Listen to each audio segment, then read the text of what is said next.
Hello friends, welcome to இல்லமன் stories. நம்ம tea குடிக்கிறதுலேருந்து இப்போ சரக்கு குடிக்கிற வரைக்குமே, தப்பாக சொல்லிட்டேன், சரக்கு குடிக்கிறதுலேருந்து டீ குடிக்கிற வரைக்குமே இப்போ சேஸ் அப்படிங்கிறத வந்து நம்ம காமன் வேர்டாக மாறி எல்லாரும் சொல்ல ஆரம்பிச்சிட்டாங்க சொல்லப்போனால். ஆனால் இந்த பழக்கம் வந்து எங்கேருந்து ஆரம்பிச்சிச்சு, எப்படி ஆரம்பிச்சிச்சு, எந்த காலத்தில் ஆரம்பிச்சு அப்படின்னு சத்தியமாக தெரியாது. கருப்பேன் குசும்புக்காரன் எப்படி ஆரம்பிச்சிச்சு அப்படிங்கிறது மட்டும் எனக்கு தெரியும்.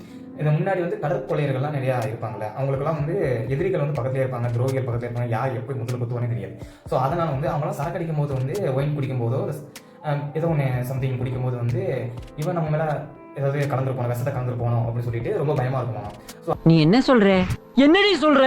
அதனால எல்லாரும் என்ன பண்ணாங்க அப்படின்னா, சேஸ் அப்படின்னு அடிக்கும்போது வந்து எல்லாருடைய சரக்கும் எல்லாருடையும் மிக்ஸ் ஆயிரும். ஸோ அதனால வந்து யாரையும் நம்பி குடிக்கலாம், யாரும் எதுவும் கலக்கலை அப்படிங்கிற ஒரு நம்பிக்கை காரணமாக தான் அந்த சேஸுங்கிறத அடிக்க ஆரம்பிச்சாங்க.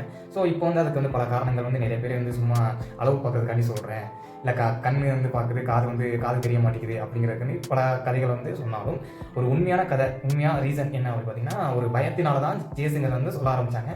அது இப்போ நினைக்கும் போது வந்து எனக்கு ரொம்ப சிரிப்பாக இருக்குது, வியப்பாக இருக்குது சொல்லணும்னா. ஏன்னா அது வந்து நம்ம காமெடியாக வந்து எல்லாரும் முன்னாடியும் சேஸ் அப்படின்னு சொல்கிறோம். ஆனால் இது உண்மைன்னா ஒரு நம்பிக்கை தன்மை இல்லாதவங்க கிட்ட தான் இதை வந்து நம்ம பண்ணுவோம் அப்படின்னு நினைக்கும் போது வந்து எனக்கு ரொம்ப வியப்பாக இருக்குது. ஸோ இதுக்கு முன்னாடி வந்து நீங்கள் யாராவது ஃப்ரெண்ட்ஸாக இதை குடிக்கும்போதோ இல்லை டீ குடிக்கும்போதோ சேஸ் சொல்லாமல் யாராவது குடிச்சாங்கன்னா அவங்க கூட கொஞ்சம் ஜாக்கிரதையாக இருக்கேன். ஓகே, டாடா.